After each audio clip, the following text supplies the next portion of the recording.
तो अब इसने पवित्र वेद ने सिद्ध कर दिया कि परमात्मा घोर पाप को भी का विनाश कर सकता है।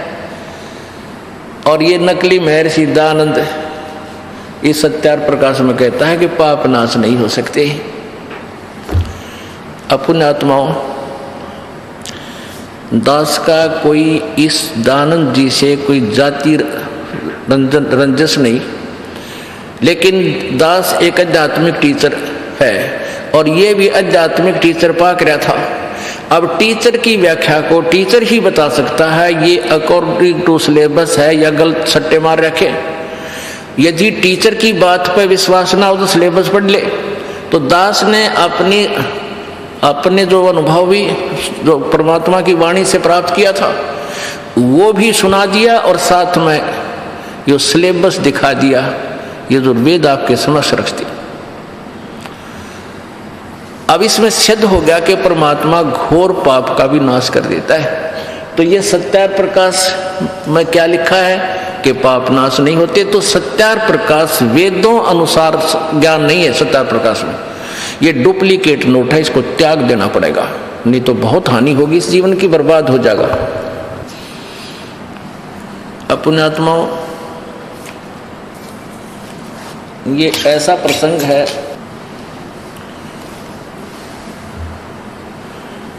कि जब तक हम स्वयं परमात्मा के विधान से परिचित नहीं होंगे तो हमें विश्वास दृढ़ नहीं हो सकता। और जब तक हमें दृढ़ विश्वास नहीं होगा हम उस काम को सिरे नहीं चढ़ा सकते। कोई ना, जैसे हम किसी मार्ग पर जा रहे हैं, आगे जाकर किसी ने हमें कह दिया, क्योंकि हम सुना चल रहे हैं और किसी ने मना कर दिया कि नहीं ये रास्ता ठीक नहीं है, तो हमने मानना पड़ेगा अभी ये रास्ता ठीक नहीं। उसने हमें दिशा दूसरी दे दी तो हम उस पर चल पड़े। आगे जाके कोई कहता है कि ये रास्ता ठीक नहीं, तो हम फिर चक्कर में पड़ जाते हैं। तो उसका निर्णय कैसे हो? हमारे पास कोई व्यक्ति जैसे मैप दिखाता है, जैसे आज आपने अभी सुना था, जो अभी ये जी जागरण पर प्रसारण चल रहा था 8 बजे। अब जैसे आप कहीं जंगल में चले गए, वन में, और वहां चल पड़े किसी रास्ते पे, जा ही रहे हो, एक रास्ता चुनना पड़ेगा। और वहां कोई आपको आगे चल के कहता भी ये रास्ता तेरा ठीक नहीं, आपका रास्ता दूसरा जाता है, तो आप उधर ही चल पड़ोगे।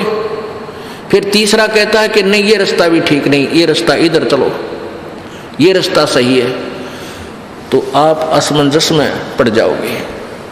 उसका निर्णय कैसे होगा कि मैप आपके पास हो, वो मानचित्र हो, और मानचित्र के आधार से फिर आपको कोई बताए कि देखो भाई यहाँ तू खड़ा है, ये तेरा घर का रास्ता ये वाला है, रास्ते में ये शहर आ रहे हैं, तो फिर आप उस पर निर्भय होकर चल पड़ोगे, किसी के नहीं मानोगे।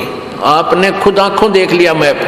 तो ये सदग्रंथ जो है ये परमात्मा का विधान है, इसी के अनुसार हमने चलना चाहिए, किसी की दंत कथा पर विश्वास नहीं करना चाहिए। गीता जी अध्याय नंबर 16 के श्लोक नंबर 23 में कहा कि अर्जुन जो शास्त्र विधि को त्याग कर मनमाना आचरण करते हैं, मनमानी पूजा साधनाएं करते हैं, उनको न सुख होता है, न सिद्धि होती है, कोई कार्य सिद्धि प्राप्त होती है, न उनकी कोई गति होती है। गीता जी अध्याय नंबर 16 के श्लोक नंबर 24 में बताया है कि इससे तेरे लिए कर्तव्य और अकर्तव्य की दृष्टिकोण से शास्त्र ही प्रमाण है, किसी की दंत कथा को मत मानना। तूने कौन से कर्म करने चाहिए और कौन से भक्ति कर्म नहीं करने चाहिए, उसके लिए सदग्रंथों का ही को प्रमाण मानना, किसी की बातों में विश्वास मत करना। जो संत शास्त्र अनुकूल साधना बताता है उसी के वचनों को स्वीकार करना, उसके द्वारा उससे ही ज्ञान ग्रहण करना और मंत्र ग्रहण करना। अपने आत्मा एक बहुत बड़ा विषय है ये, इस अज्ञान को सुलझाने के लिए। लेकिन अब ये सुलझ गया, अब ये ऐसा सुलझेगा कि फिर कभी उलझेगा नहीं इस कलयुग में। परमेश्वर कबीर जी अपनी अमृतवाणी में कहते हैं, और ज्ञान सब ज्ञानड़ी, ये कबीर ज्ञान सो ज्ञान, जैसे घोड़ा तोब का अब करता चले मैदान। कि और ज्ञान सब ज्ञानड़ी, जैसे लाल और लालड़ी, लालड़ी तो 20 रुपये की 100 रुपये की बिना होती, और लाल 9 करोड़ रुपए का कीमत रखता है। तो परमात्मा कबीर जी अपनी महिमा आप ही बताते हैं कि और ज्ञान सब ज्ञानड़ी, ये कबीर ज्ञान सो ज्ञान, और जैसे गोला तोब का भी करता चले मैदान। फिर परमात्मा बताते हैं, नौमन सूत उलझिया ऋषि रहे झकमार, और सतगुरु ऐसा सुलझा दे उलझे ना दूजी बार। 1 किलो सूत उलझ जाना हमने देखा, हमारी मार दादी ताई का क्या करती, सूत को ऐसे उसमें डाल और फिर उसको सुलझाने लग जाती, तो वो उलझ पुलझ हो गए और टूटने का डर, टूटना नहीं चाहिए, फिर इसमें गांठ पड़ जाएगी। वो सुलझाने में एक होता था वो गोला सा, उस संदोग जो है ना सारा दिन लग जाता उनको सुलझाने में। परमात्मा कहते हैं कि इस काल भगवान के नकली संतों, ऋषियों, गुरुओं और मैं ऋषियों ने ये तत्व ज्ञान को बिगाड़ दिया, शास्त्रों को ज्ञान को बर्बाद कर दिया, 9 मन सूत उलझा दिया, और ऋषि रहे झकमार। इन ऋषियों को भी रास्ता नहीं मिला, ज्ञान प्राप्त नहीं हुआ, और सतगुरु ऐसा सुलझा दे उलझे न दूजी बार। अब ये ऐसा ज्ञान निखर जाएगा जैसे शुद्ध, जैसे देसी अपने स्वदेशी घी को, भैंस के गाय को घी को और अच्छी तरह गर्म करके निथार कर उसको और दूसरे पात्र में डाल दिए तो 20 वर्ष रखा रहो, खराब ना हुआ। तो ऐसे ही ये ज्ञान इस दास के ऊपर मेहर हुई कबीर परमात्मा की, पूज्य गुरुदेव की। इस दास ने इस तत्व ज्ञान को ऐसा निखार के और ऐसा ताक गर्म करके सब ये अनुभव की पुस्तक लिख दी, ज्ञान गंगा, आध्यात्मिक ज्ञान गंगा, भक्ति सौदागर को संदेश, गहरी नजर गीता में, परमेश्वर का सार संदेश आदि, ये घी ताक डाल दिया। अब इस कलयुग में ये उड़ जाएगा नहीं, जिसने भक्ति चाहिए उनका बेड़ा पार होगा। अब बात रही परमात्मा निराकार है व साकार।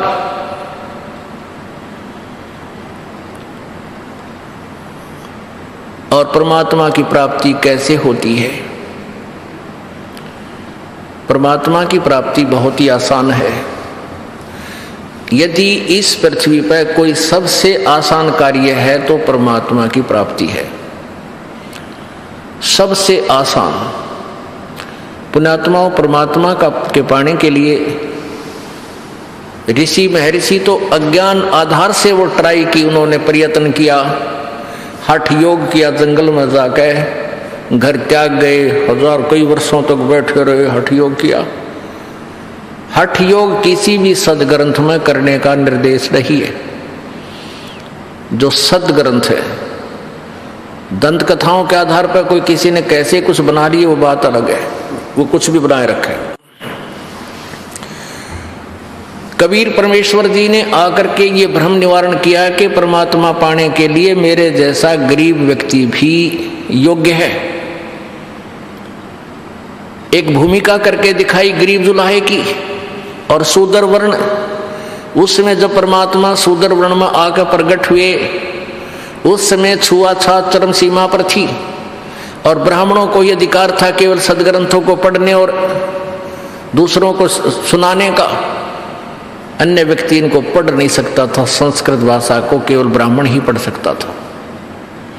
तो उस समय परमात्मा ने आकर बताया कि ऊंचे कुल, परमात्मा कहते हैं ऊंचे कुल में भक्ति ना हो, मुझे नीचा ही कुल दीजिए। और तपिया ने तो जब तब के ने लो दिया नालपति जय। ऊंचे कुल में दुर्योधन रावण और नीचे कुल में गणका, और गणका भी लड़ी पार उतरगी, गर्भ करो मदन का। अब ऊंचे कुल में अभिमान स्वाभाविक है, और जहां अभिमान है वह भगवान नहीं हो सकता, ये भी स्वाभाविक है। परमात्मा वहां आता है जहां विनम्रता हो, हृदय में सच्चाई हो, सच साधना हो, तब परमात्मा आपको प्राप्त होगा। तो कबीर परमेश्वर जी ने ये भ्रम निवारण किया कि ये अज्ञानी लोगों ने हठ योग कर करके पता नहीं कहाँ कहाँ साधनाएं की, और जहां साधनाएं की, जैसे भी डले डोए उनको लेकर के स्वर्ग आदि चले गए या सिद्धियां प्राप्त करके यहां पर प्रभु पाक गए। और जहां पर उन्हें साधनाएं की उन हठ योगियों ने, उनका नाम तीर्थ रख दिया और उन तीर्थों की महिमा इन अज्ञानियों ने बता दी। उस तीर्थ पर जाने से ये लाभ है, उस तीर्थ पर जाने से ये लाभ है। ये बोली आत्मा उन तीर्थों के चक्कर में भटकती रहती है और उन तीर्थों पर जाने से पाप के अतिरिक्त कुछ भी प्राप्त नहीं होता। अपने आत्माओं वो तीर्थ कैसे बने कि किसी साधक ने वहां जैसी भी वो साधना जिस भी देव की करता था वह बैठ कर साधना की, वो तो चला गया अपनी साधना जैसे कर्म किए उसको लेकर के। अब उस वाली साधना भी अगर तूने को प्राप्ति करनी है तो उसको कहीं कर ले, वहां उस दर्शन मात्र से नहीं, जैसे उसने किया वो कहीं बैठकर कर ले, उस वाले डले की डोले, तब तुझे लाभ होगा, केवल उस स्थान को देखने से नहीं होगा। तो परमात्मा की प्राप्ति सबसे आसान काम, सबसे इजी वर्क। अब जैसे कबीर परमात्मा जी कपड़ा बुनते थे, खड्डी में बैठ गए और सुमरण भी करते थे, लोगों को दिखाते थे कि परमात्मा ऐसे पाया जाता है। आदरणीय गरीबदास साहिब जी किसान थे, जाट गर्ग में जन्म था, छुड़ानी गांव, जिला जर्जर, हरियाणा में। वो जब युवा हुए तो हल जोतते थे, पहले गायों के गवाले थे, पाली जाया करते, और फिर हल भी जोतते थे, किसान का काम भी करते थे और भक्ति भी करते थे। आदरणीय नानक साहिब जी भी किसान का काम भी करते थे और साधना भी करते थे। रविदास जी जूते भी बनाते थे और साधना भी करते थे। यानी किसी भी महापुरुष का इतिहास देख लो जो अपने स्वाभाविक कर्मों को करता हुआ परमात्मा को प्राप्त हुआ। उसके विषय में क्या बताया है कि नाम उठत नाम बैठत नाम सोवत जागवे, नाम खाते नाम पीते नाम से ती लागवे। यजुर्वेद अध्याय नंबर 40 के मंत्र 15 में लिखा है कि ओम कर्तु समर, कलवे समर और कर्तुम समर। ओम नाम का जाप काम करते करते सुमन कर, विशेष कसक के साथ सुमन कर और अपने मनुष्य जीवन का प्रथम कर्तव्य समझकर इसका सेवन कर। गीता जी अध्याय नंबर 8 के मंत्र श्लोक नंबर 7 में कहा कि अर्जुन तो युद्ध भी कर और सब समय में मेरा स्मरण भी कर, ओम नाम का सिमरण कर। ओम नाम के सिमरण का गीता जी अध्याय नंबर 8 के मंत्र 13 में लिखा है कि ओम इति एक अक्षरम ब्रह्म व्यवहारन माम अनुस्मरण, यह परियाति तदन देहम सयाति परमाम गतिम। ओम यह एक अक्षर मुझ ब्रह्म का, माम ब्रह्म का उच्चारण करके सिमरण करता हुआ जो व्यक्ति शरीर त्याग कर जाता हुआ भी इसका सिमरण करता रहता है तो मेरे वाली परम गति को प्राप्त होता है।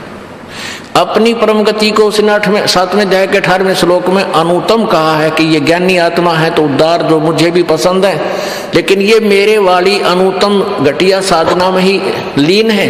क्योंकि गीता जी अध्याय नंबर 18 के श्लोक नंबर 62 में कहा है कि अर्जुन तू सर्व भाव से उस परमेश्वर की शरण में जा, उसकी कृपा से परम शांति और शाश्वत स्थान यानी सनातन परम धाम उस सतलोक को प्राप्त होगा, फिर तेरा बहुर जन्म नहीं होगा।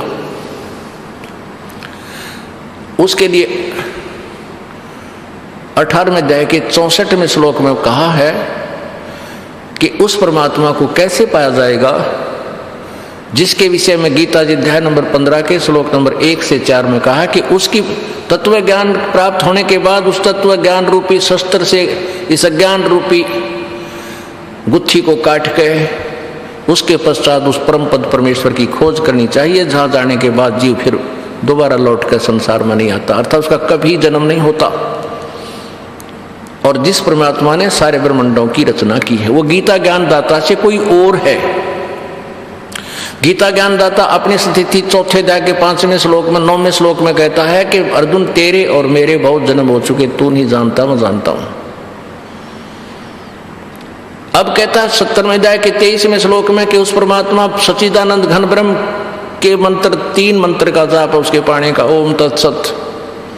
ये तत् और सत सांकेतिक है, ये दास बता सकता है और किसी को पता नहीं, और पता है तो बता नहीं सकता क्यों अधिकारी नहीं, उससे लाभ नहीं हो सकता। क्यों दास से सुनकर किसी को पता भी लग गया हो तो अगर वो ऐसा कोशिश करेगा तो उसका नाम नष्ट और भक्ति बर्बाद, और अधिकारी नहीं है जो उसके अनुयायी होंगे वो भी अपना कर्म बिगाड़ के अपना जीवन नष्ट करेंगे। तो ओम तत्सत ये 3 मंत्र का जाप है। ओम ये ब्रह्म का जाप है, तत् ये सांकेतिक, ओम और तत् मिलकर ये सतनाम बनता है। ये जो तत् शब्द ये सांकेतिक है, ये परब्रह्म का जाप है, अक्षर पुरुष का जाप है। और तीसरा सत शब्द है, ये सारनाम, ये परम अक्षर ब्रह्म का मंत्र है। तो उस परमात्मा के पाने की सबसे आसान तरीका है कि नाम उठत नाम बैठत नाम सोत जागवे, नाम खाते नाम पीते नाम सेती लागे। जैसे एक बहन रोटी बनाती है, खाना बनाने के लिए कितना साजबाज इसने एकत्रित करना पड़ता है, चकड़ा, बेलन, फिर गैस, चूल्हा, फिर परात, चमटा, लोटा, फिर तो पतीला, फ्राई पैन, फिर सब्जी काट कर, प्याज न्यारे काटा, टमाटर न्यारे काटा, मिर्च न्यारे काट कर, फिर सब्जी, फिर और आटा गूंदा, तब 2 रोटी बने। और प्रतिदिन दोनों टाइम कंपलसरी, और करते हैं हम डेली, काम चल रहे को ना करे बिना। तो इसमें भी, और फिर आटा कितना आवे, आटे के लिए मजदूरी करनी पहला, को किसी तरह की करे, को किसान का काम करे है, को दुकान का करे या नौकरी का करे रहे कि, तो सारा दिन 8 घंटे, नौकरी वाला तो 8 घंटे, और किसान और मजदूर तो पता नहीं कितने दिन के समय लगा रहता है, दुकानदार भी सुबह बैठे शाम तक।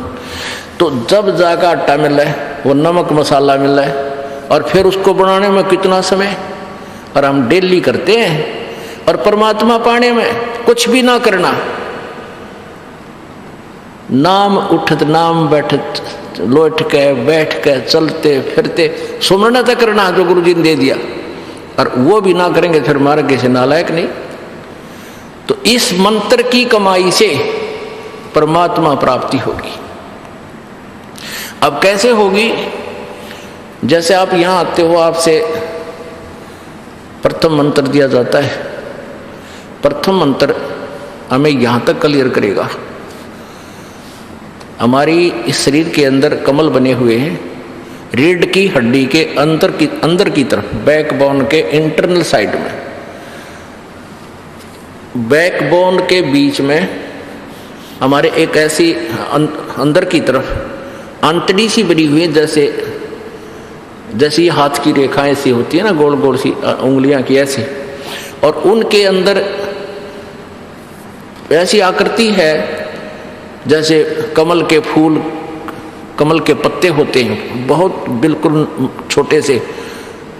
तो इस तरह अंदर हमारे शरीर में कमल बने हुए हैं। मूल कमल जो रीढ़ की हड्डी अंदर की तरफ नीचे समाप्त होती है, उसके अंदर की तरफ 2 उंगल ऊपर उसके एंड से मूल कमल है, उसमें गणेश जी का वास है, और गणेश जी का एक जाप है, वे दास आपको प्रथम मंत्र में देते हैं। उसके बाद फिर स्वाद चक्र है, ब्रह्मा सावित्री का वास है, उसका भी जाप आपको दिया जाता है। फिर नाभि कमल में विष्णु और लक्ष्मी जी का निवास है, उसका भी एक मंत्र दिया जाता है। हृदय कमल के अंदर पार्वती और शिव का वास है, उसका भी आपको एक मंत्र दिया जाता है। कंठ कमल में, यहाँ नहीं, इसके बैक में, जहाँ रीढ़ की हड्डी थोड़ी सी बैंड होती है, रीढ़ की हड्डी जो ऊपर आके ये थोड़ी सी बैंड होती है गर्दन के पास, इस बैंड से पहले अंदर की तरफ इसका कुछ हिस्सा चौड़ा है, यहाँ पर दुर्गा का कमल है जो 16 पंखड़ियों का है। कमल की पंखड़ी जैसे इसका आंतड़ी सी बनी, छोटी छोटी बिल्कुल बारीक सी। तो इन जब हम त्रिकुटी, फिर ऊपर त्रिकुटी है, यहाँ सामने नहीं है, यहाँ तो वैसे संकेत किया जाता है, यहाँ बैक में आके पीछे से आ रही नाड़ियाँ, इसके सामने या बैक साइड में अंदर की तरफ वहाँ त्रिकुटी है। तो त्रिकुटी पर जाने से पहले हमने नीचे के कमलों से बरी होना पड़ेगा, फ्री होना पड़ेगा, क्योंकि हम यहाँ इस काल के लोक में रह रहे हैं। ब्रह्मा विष्णु महेश और ये देवता हमारे को यहाँ राहत दे रहे हैं। हम गलत साधना करके निर्धन हो गए और हमें सब सुविधाएं कट ऑफ होगी, हमारी सब सुविधाएं बंद होगी। अब जैसे आप विदेश गए हो और फैक्ट्री ला ली, आप यहीं समझ लो आपने कोई फैक्ट्री लगा ली, फैक्ट्री में लाभ होया को नहीं, तो आपका टेलीफोन कनेक्शन कट गया क्योंकि बिल नहीं भरे, आपका जो है ना बिजली का कनेक्शन कट गया क्योंकि आप बिल नहीं भर पाए, ऐसे पानी का कनेक्शन कट गया, और भी जो भी सुविधा प्राप्त थी वो सब आपकी जो है ना कट ऑफ होगी, तो आप दोनों निर्धन हो गए। तो कोई ऐसा प्रभावशाली व्यक्ति आपको मिला है और वो उन महकमा को का गारंटर बने आपका, आपकी सब सुविधाएं चालू करावे और फिर आपसे कहे भी आप इनका बिल भरो कमाई करके, तो ऐसे ये दास आपका गारंटर बन गया। और ब्रह्मा विष्णु महेश इन देवताओं से आपका कह करके पुनर् आपका काम चालू करा दिया।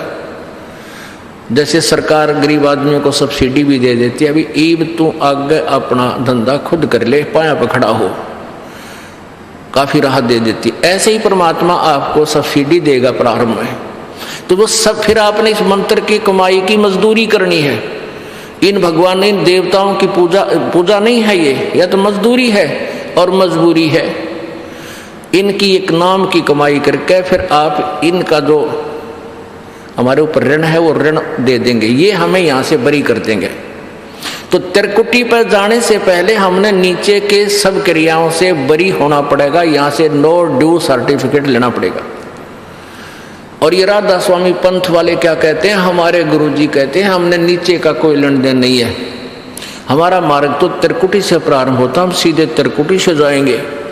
त्रिकुटी को बरवाड़ा का बस स्टैंड नहीं, कोई जाकर वहाँ कोई जा खड़ा हुआ है रिक्शा में या वैसे पैदल, बालका खेल बना रखा है, त्रिकुटी ने देखा भी नहीं है। त्रिकुटी तो इंटरनेशनल एयरपोर्ट है, अंतरराष्ट्रीय हवाई अड्डा। वहां जाने से पहले सारा टारगेट बनाना पड़ता है, वीजा लेना पड़ता है, वहां का पासपोर्ट बनवाना पड़ता है, और वहाँ की सरकार से वापस आने के लिए, स्वदेश आने के लिए नो ड्यू सर्टिफिकेट लेना पड़ता है। और फिर त्रिकुटी यानी इंटरनेशनल एयरपोर्ट पर जाते हैं। इंटरनेशनल एयरपोर्ट यानी त्रिकुटी पर पहुंचने के बाद ये सतनाम की कमाई, सतनाम 2 मंत्र का है, इसमें एक ओम मंत्र है और दूसरा तत्संकेतिक है, जिसको सतनाम प्राप्त है उसको पता है। तो ओम मंत्र के जाप की कमाई हम इस ब्रह्म को छोड़ देंगे, क्योंकि ये इसकी मजदूरी है, इसके नाम की कमाई है।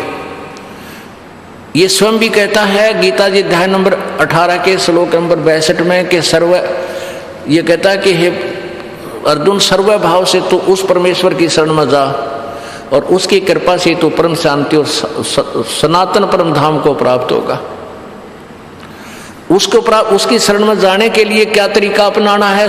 18वें अध्याय के 66वें श्लोक में सर्व धर्मान परित्यज माम, मेरे सतर की सभी धार्मिक कर्म, मेरे सतर के सभी धार्मिक कर्मों की कमाई मुझ में परित्यज माम, मुझ में छोड़, और एकम शरणम व्रज, एकम माने जिसके बराबर दूसरा ना हो, अद्वितीय सर्वशक्तिमान समर्थ उस परम परमेश्वर परमात्मा की, उस परम अक्षर ब्रह्म की शरण में व्रज माने जा। और इन नकलियों ने, इन डुप्लीकेट ऋषि महर्षि अनुवादकर्ताओं ने 18वें अध्याय के 66वें श्लोक का अर्थ व्रज माने आना कर दिया। व्रज माने जाना होता है। ये शब्दकोश हमारे पास है, ये देखियो, ये शब्दकोश हमारे पास है, इसमें देख सकते हैं संस्कृत हिंदी शब्दकोश, हिंदी कोश, वामन शिवराम आपटे, ये है मोतीलाल बनारसी दास पब्लिशर प्राइवेट लिमिटेड दिल्ली से। इसके 993 पृष्ठ पे। वर्ज,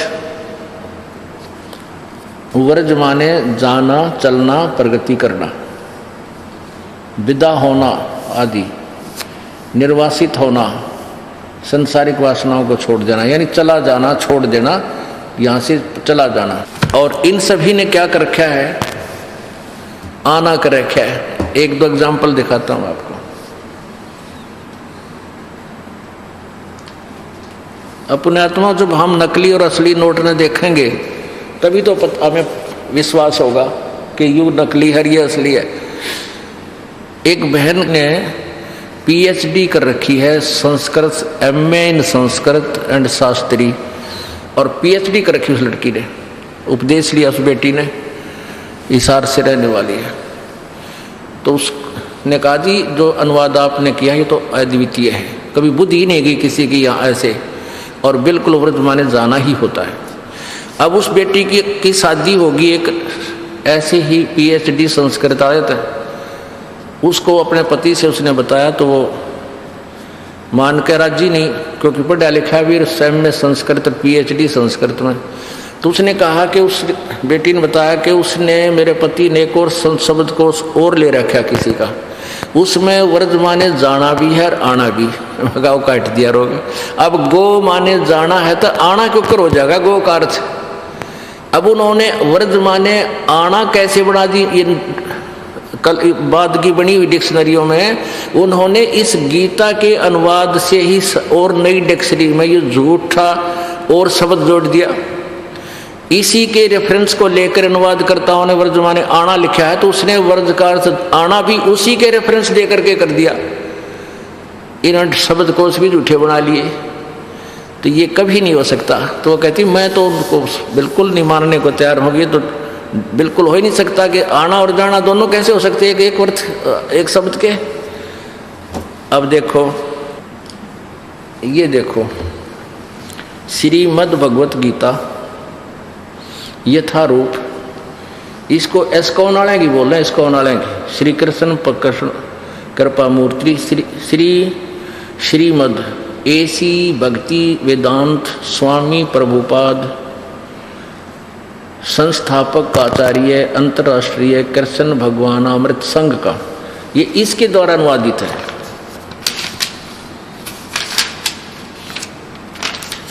ये गीता श्रीमद् भगवत गीता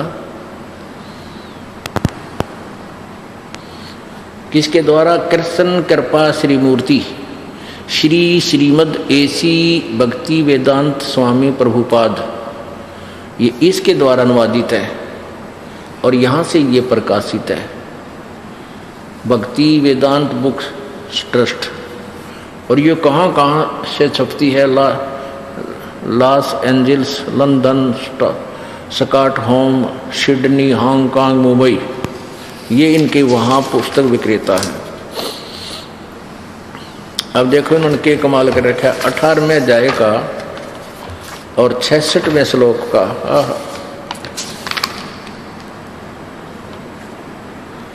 18वें अध्याय का 66वां श्लोक आपको दिखाते हैं। ये देखिएगा, पृष्ठ नंबर इसके 553 पे, श्लोक अध्याय 18 श्लोक 66, ये नीचे है।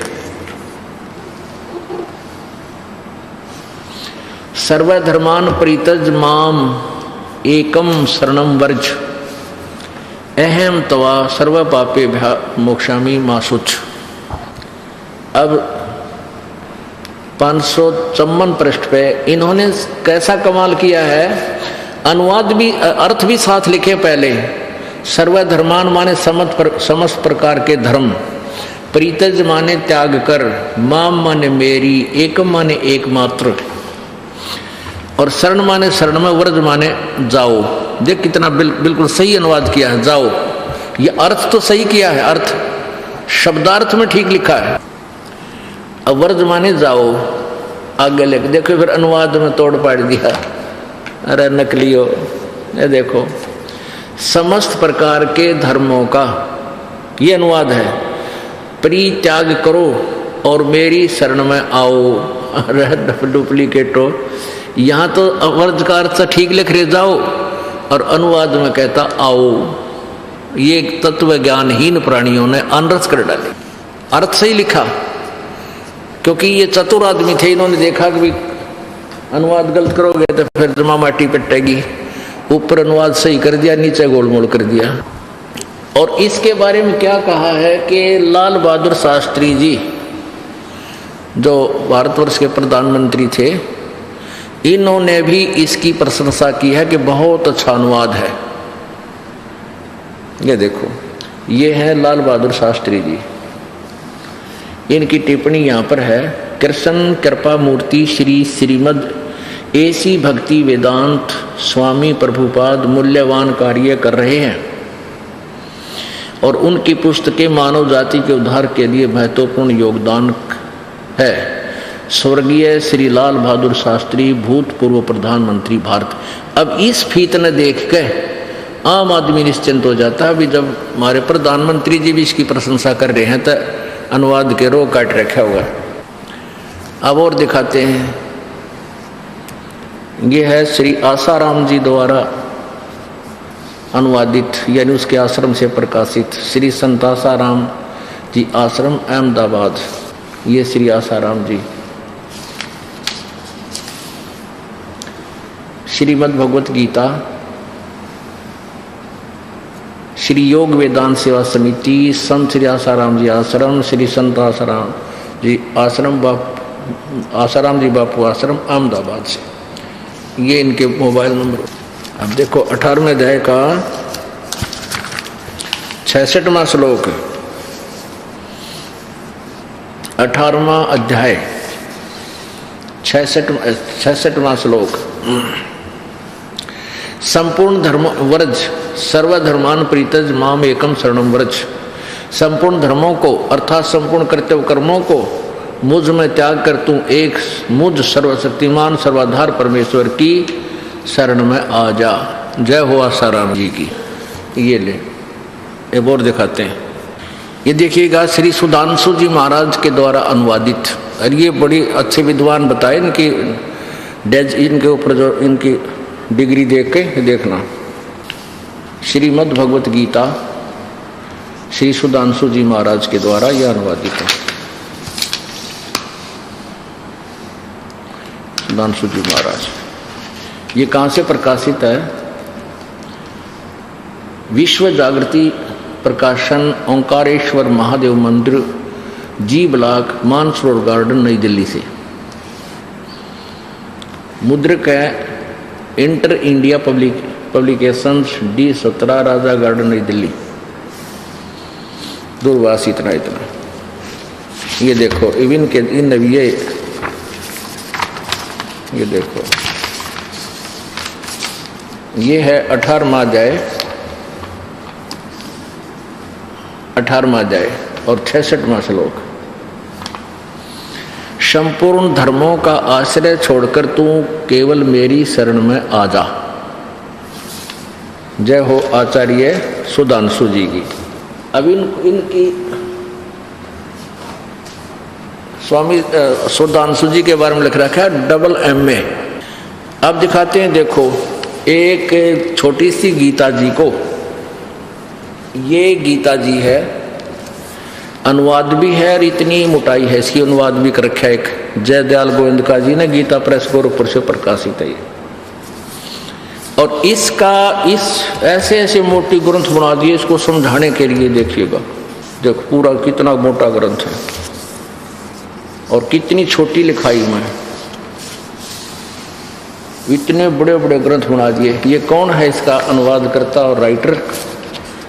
ये देखिएगा, श्री राम सुखदास जी। श्रीमद् भगवत गीता सचित्र साधक संजीवनी हिंदी टीका, स्वामी राम सुखदास इसके अनुवादक है। ये कहाँ से छपा है? प्रकाशक में मुद्रक है गीता प्रेस गोरखपुर, गोविंद भवन कार्यालय कोलकाता का संस्थान। ये इनके फोन और फैक्स नंबर है। अब देखना, ओए होए ये भगवान है। 18वें अध्याय का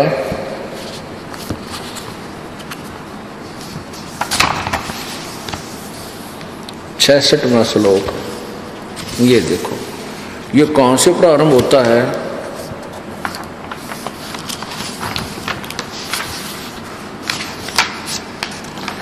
अपने अज्ञान को छुपाने के लिए, और कितनी व्याख्या गलत सलत करके, ये देखो यहां से प्रारंभ है।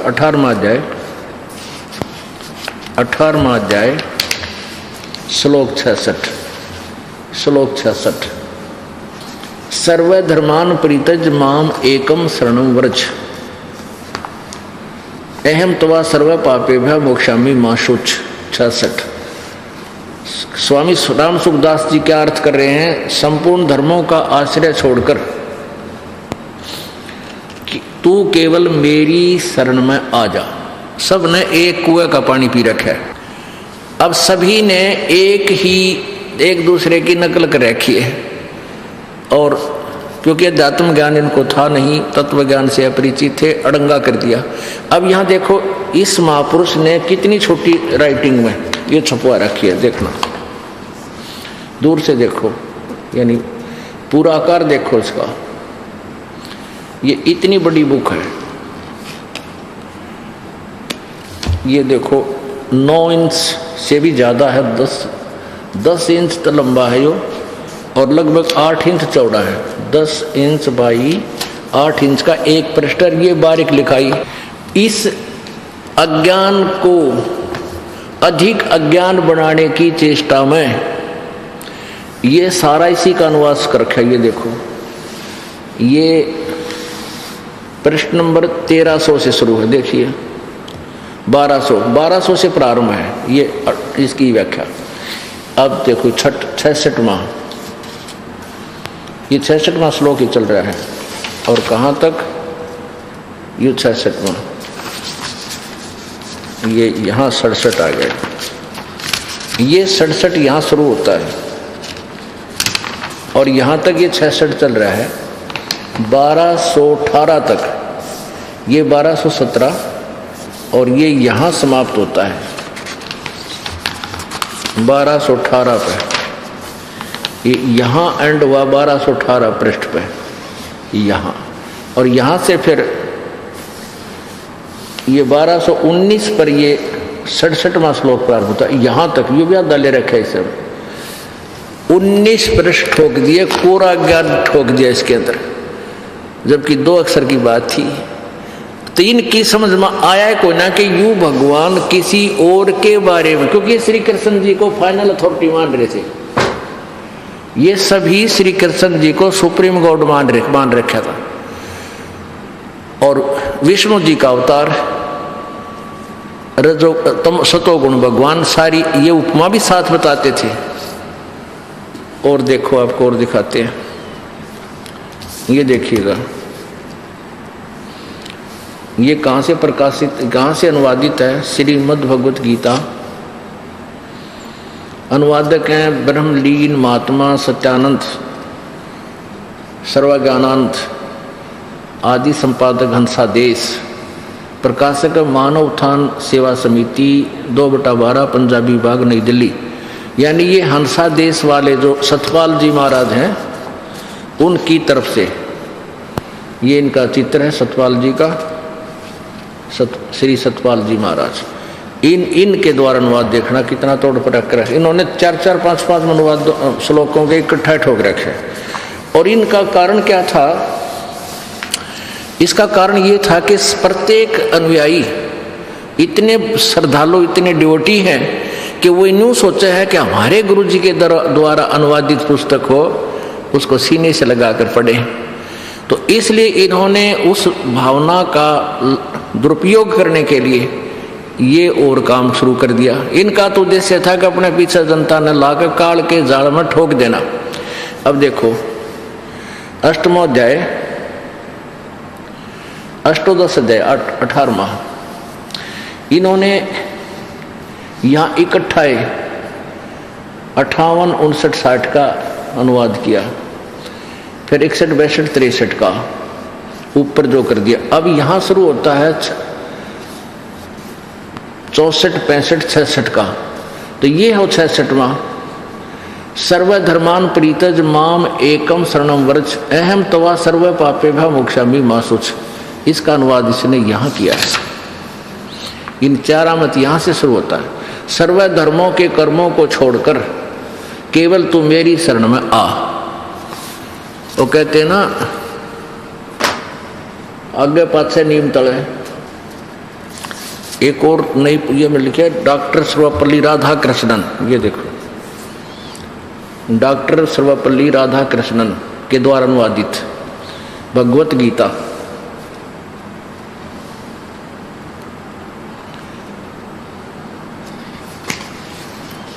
ये कहाँ से प्रकाशित है?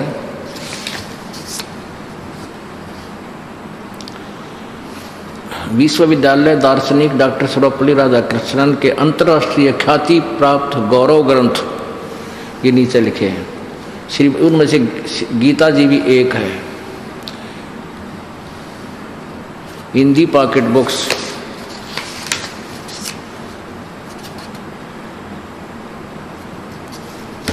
ये महात्मा गांधी को समर्पित की हिंदी पॉकेट बुक्स, भारत की सर्वप्रथम पॉकेट बुक्स है। ये ऐसे इन्होंने देखियो,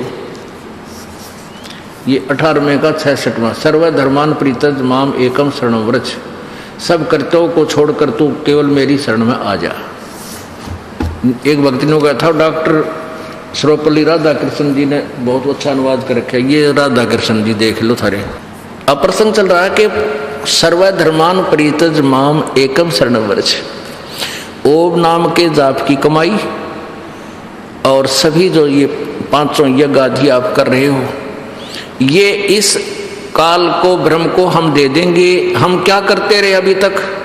हम ओम नाम का जाप करते थे। पहले और कोई धर्म नहीं था, ना कोई और साधना थी, केवल वेदों अनुसार ओम नाम से ही जाप करते थे। हठ योग भी साथ करते थे। तो उसकी जो भी साधना होती थी, हम उसका प्रतिफल स्वर्ग महास्वर्ग में देवता आदि बनकर वहाँ नष्ट करते रहे और पाप कर्मों के आधार से हम 84 लाख योनियों में धक्के खाते रहे। अब परमात्मा ने हमें बताया कि हम इसके कोई भी यहाँ स्वर्ग महास्वर्ग की सुविधा हम प्राप्त नहीं करेंगे, इसकी कमाई इसको दे देंगे। ये हमें यहाँ से ऋण मुक्त कर देगा। फिर जो तत् मंत्र है उसकी कमाई हम परब्रह्म को देंगे। उसे आगे परमात्मा हमारे साथ होगा, इस दास के रूप में आपके साथ होगा। आपका सब अकाउंट क्लियर करा के और फिर सतलोक ले जाएगा। जो तीसरा मंत्र सत शब्द जो है, सत मंत्र, उसकी कमाई आपको सतलोक में 27 स्थान देगी। इस प्रकार हम परमात्मा पाएंगे। बोलो सतगुरुदेव। परम पिता परमात्मा सर्व सृष्टि रचनहार कुल मालिक कबीर देव, कबीर साहब, ये पूर्ण परमात्मा है, परम अक्षर ब्रह्म इनकी उपाधि है।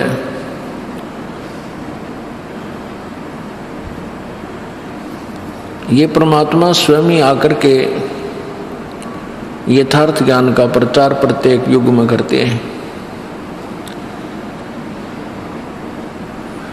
जिस समय परमात्मा प्रत्येक युग में आते हैं, उस समय तत्कालीन ऋषि और महर्षि वो कथित गुरुजन पूरे भक्त समाज को, पूरे मानव समाज को भक्ति शास्त्र विरुद्ध भक्ति पर आधारित किए हुए होता है।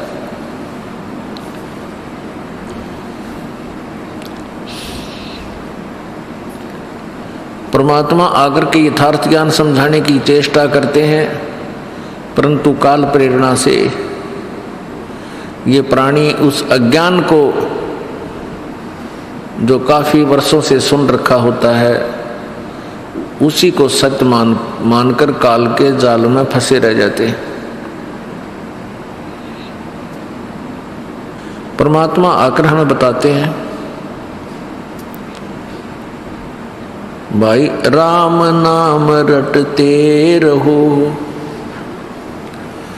राम नाम रटते रहो जब तक घट में प्राण, कब हो तो दीन दयाल के भनक पड़ेगी कान।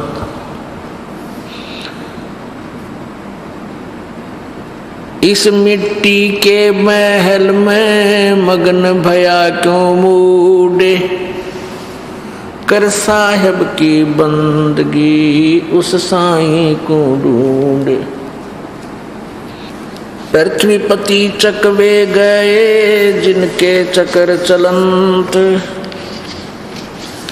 रावण सरीखे कौन गिने हैं ऐसे गए अनंत। कबीर थोड़ा जीवना ये मंडे बहुत मंडाने, सभी उभा पंथ सिर ये राव रंक सुल्तान। कबीर एक दिन ऐसा होएगा सबसे पड़े बिछो, राजा राणा छत्रपति सावधान क्यों न हो। कबीर उजड़ खेड़े ठीकरी ये गड़गड़ गए कुमारे, ये रावण सरीखे चले गए भाई लंका के सिखदार। कबीर कहाँ गर्बियो ये देही देख सुरंगे, बिछड़ ब्या मिलबो नहीं जो कचली भोजंगे। ये परमात्मा परमेश्वर कबीर जी इस भोले जीव को जो काल के जाल में इस झूठे सुख को सुख मानकर निश्चिंत होकर फंसा पड़ा है, उसको क्या समझाना चाहते हैं कि झूठे सुख को सुख है ये मान रहा मनमोद। ये सकल चबीना काल का कुछ मुख में कुछ गोद। जिस लोक में हम फंसे पड़े हैं इसका राजा, इसका मालिक, इसका स्वामी प्रभु भगवान ये ज्योति निरंजन है, काल है। इसी को ब्रह्म, ये ब्रह्म नाम से भी प्रसिद्ध है। और ब्रह्मा विष्णु महेश इस काल ब्रह्म के पुत्र हैं। इस काल ब्रह्म ने सत्यलोक में, उस सच्चे लोक में जहाँ कोई कष्ट नहीं, कोई दुख नहीं, कोई जरा और मरण नहीं, बुढ़ापा नहीं, कोई रोग नहीं, हम वहाँ रहते थे। वहाँ इस काल ने एक गलती की थी और हमने भी इसके साथ, हमने भी एक गलती की थी जिस कारण से हम इस काल के जाल में फंस गए। तो इसने और भयंकर गलती की थी जिस कारण से इसको ये श्राप लग गया 1 लाख मानव शरीरधारी प्राणियों के नित आहार करने का, जिस कारण से ये हम सभी को यहाँ मूर्ख बनाकर रखता है। हमारे को ये सच्चा ज्ञान नहीं देने देता। सतलोक के बारे में इसने पूरी जानकारी समाप्त करवा रखी है। अपने से ऊपर किसी प्रभु के बारे में ये सोचने भी नहीं देता किसी प्राणी को। इसको श्राप लगा हुआ है 1 लाख मानव शरीरधारी प्राणियों के नित आहार करने का। अब पुण्यात्माओं, जैसे क्या सोचते हैं हम कि स्थूल शरीर तो यही रह जाता है, क्योंकि हम इसी को देख पाते हैं। तो काल खाता किस चीज को है? ये ऊपर का जो कवर है ये तो ऐसा है जैसे सर्प के ऊपर वह कैंचुली होती है, जिसे कांजली कहा करें, कांजली। और जब सर्प उस कांजली ने छोड़ देता है तो वो सर्प जैसे आकार की पड़ी रह जाती है, पॉलीथीन जैसा, प्लास्टिक से का कवर सा उसका। और ओरिजिनल सर्प न्यारा है। ऐसे ही ये ऊपर स्थूल शरीर तो ऐसा है सूक्ष्म शरीर के ऊपर जैसे सर्प के ऊपर या कैंचुली होती है, कांचली। तो उस सूक्ष्म शरीर को 21वें ब्रह्मांड में बने तपस्या के ऊपर डाल देता है। तपत शिला माने पत्थर की टुकड़ी, तपत माने जलती हुई, जैसे तवा खूब गर्म हो जाता है ऐसे उसके ऊपर डाल देता है। जिस प्राणी ने, जिस व्यक्ति ने पूरे जीवन में जो भी आहार किया, चटपटा भोजन खाया, भाई शराब पी, हुक्का पिया और भी जो फंड करे, तो उन सब का अंश उस सूक्ष्म शरीर में समा जाता है। उस सूक्ष्म शरीर को गर्म करके वहाँ से पिंगल उस सूक्ष्म शरीर में से उस गंध को निकाल लेता है। ये जीव मरता नहीं सूक्ष्म शरीर में, लेकिन पीड़ा घनी होती है, उसको ये खाता है। उसके लिए, अपने आहार के लिए हमें यहाँ पर बाई फोर्स रोक रखा है। प्राणी को इतना विवश कर रखा है, अपने तीनों पुत्रों को एक एक गुण युक्त बना के, ब्रह्मा जी को रजगुण युक्त है और विष्णु जी सतगुण और शिव जी तमगुण युक्त कर दिए। इन तीनों में से निकल रहा प्रभाव प्रत्येक प्राणी को रह रहकर प्रभावित करता रहता है, जिस कारण से ये प्राणी, जैसे कोई शराब पी लेता है या कोई नशे की गोली ले खा लेता है, तो उसके बाद उस प्राणी के बस की बात नहीं, वो कैसे बै की बात करता है, कैसे लड़खड़ा के चल रहा है, वो विवश है। और ऐसे ही करेगा, चाहे 1000 ने शराब पिला दो, सब एक जैसी एक्टिंग करेंगे। तो ऐसे इन तीनों गुणों का प्रभाव हम सब प्राणियों के ऊपर प्रभावित है, और जिस कारण विवश होकर के ये प्राणी संतानोत्पत्ति करते हैं। ये संतानोत्पत्ति रजगुण ब्रह्मा के गुण के प्रभाव से, और फिर आपस में मोह ममता ये भगवान विष्णु जी के सतोगुण के प्रभाव से, और फिर क्रोध, गुस्सा, लड़ाई झगड़ा, नरे कुक्रम तार दे, तो ये तमगुण शिव जी के गुण के प्रभाव से। परमात्मा हमें ये समझाना चाहते हैं कि तुम जिस संतान और संपत्ति को अपनी मानते हो, ये तुम्हारी नहीं है, ये आपकी नहीं है, और आप इसको अपनी मानकर इसी से चिपके रह जाते हो। जब आपका शरीर अंत होता है, उस समय भी आपकी आस्था ये रह जाती है कि ये मेरा है, ये मेरा है, ये मेरा है। तो पुनर्जन्म आपका वहीं किसी अन्य प्राणी के रूप में आपके वहीं उत्पन्न हो जाते हो। कोई कुत्ता बनकर उसी गली में उसी परिवार के लठ खाने के लिए फिर जन्म ले लेता है। तो इस तरह तुम्हारी दुर्गति परमात्मा कह रहे हैं कि इस काल ने कर रखी है, तुम मेरी बात को मानते नहीं। इन काल के दूतों को, नकली गुरुओं को, महर्षियों को, इनको तुम पूरा समर्थन दे रहे हो। इसका कारण अज्ञान है, और ज्ञान देने के लिए परमात्मा आते हैं, और उसके साथ साथ हमें ये प्रेरणा भी देते हैं कि तू किस वस्तु को अपनी मानकर आश्रित हुआ बैठा है। परमात्मा परमेश्वर कबीर देव जी आकर के हमें चेतावनी देते हैं कि जिस वस्तु को तू अपनी मानता है वो तेरी नहीं है।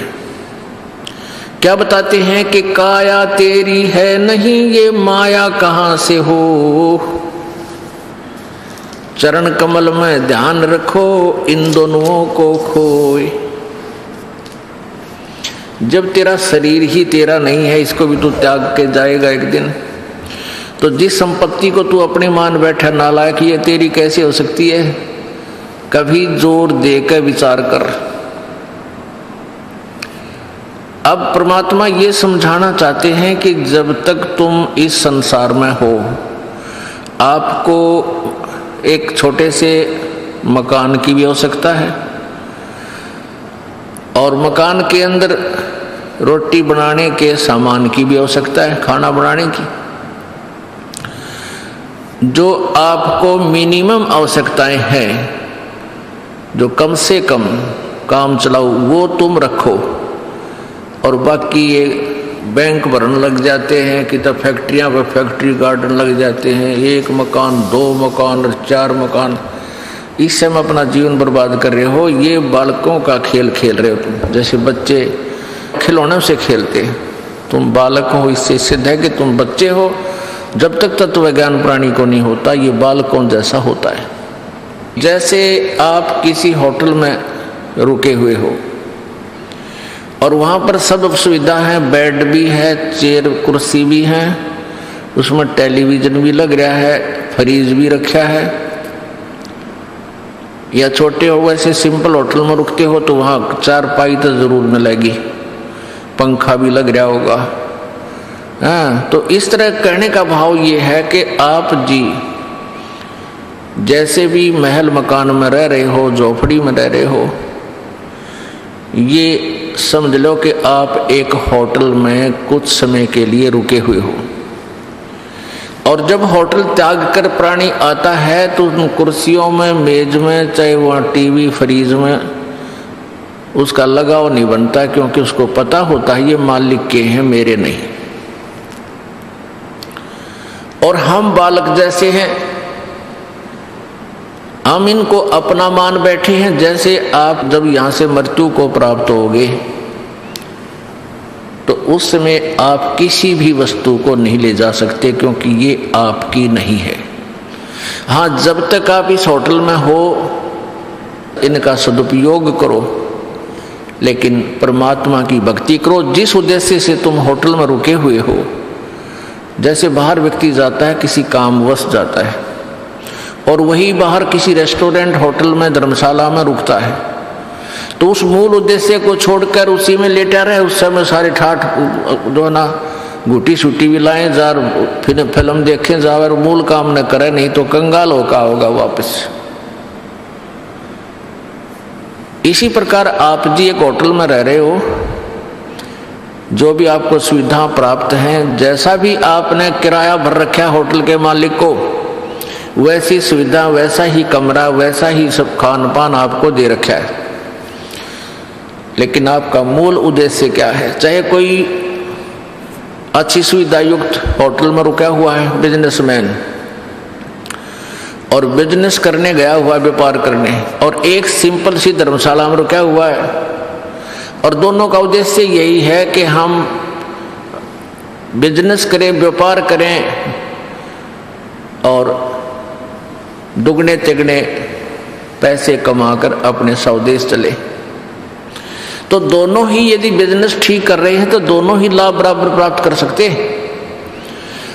कहने का भाव यह है पुण्यात्माओं, चाहे कोई बड़ी कोठी में रह रहा है और कारों में चलता है, और चाहे गरीब आदमी एक सिंपल से मकान में रह रहा है, साइकिल भी कोई ना उसके पास, लेकिन उसको ये सौदा मिल गया है, ये बिजनेस करने को मिल गया है, ये नाम मिल गया है, दोनों कमाई करके दोनों धनी होकर जाएंगे। ये होटल से कोई लेना देना नहीं है। यहाँ की जो सुविधाएं हैं, ये जैसा पिछले जन्म में तुमने पुण्य किया है, पाप किया है, उन दोनों के आधार से आपको यहाँ दुख और सुख, धन और निर्धनता प्राप्त हुई है। तो अब परमात्मा परमेश्वर कबीर जी के चरणों में आने के बाद आप इस होटल में रहते हुए भी थोड़ी बहुत सुविधा चाहो तो और भी प्राप्त कर सकते हो, जिसके पास बिल्कुल ही नहीं हो। नहीं तो इसकी ज्यादा इच्छा नहीं करनी चाहिए।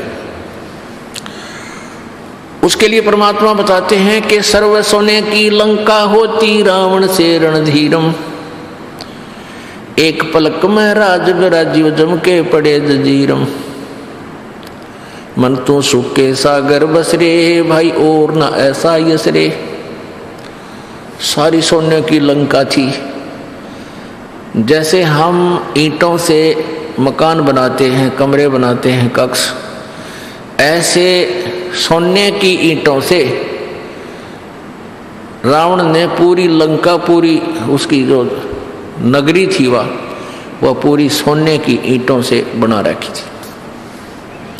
इतना धनी था, इतना पैसे वाला राजा था। रावण की मंडियों में हीरे, पन्ने, जवाहरात ऐसे बिका करते जैसे आज करनाल की मंडियों में धान बिक गए और इधर गेहूं बिक गए, रोहतक सोनीपत, हिसार में भी गेहूँ खूब होने लग गया। तो यहाँ जैसे गेहूँ और ज्वार बाजरा जहाँ होता है उन मंडियों में जैसे उनकी अधिकता होती है, तो ऐसे रावण की मंडियों में हीरे पन्ने जवाहरात ने बिक्या करते, इतना धनी था। और क्या कहते हैं, रति कंचन पाया नहीं रावण चलती बार, 1 ग्राम सोना भी रावण लेके साथ नहीं जा सका जब अंत समय उसका आया।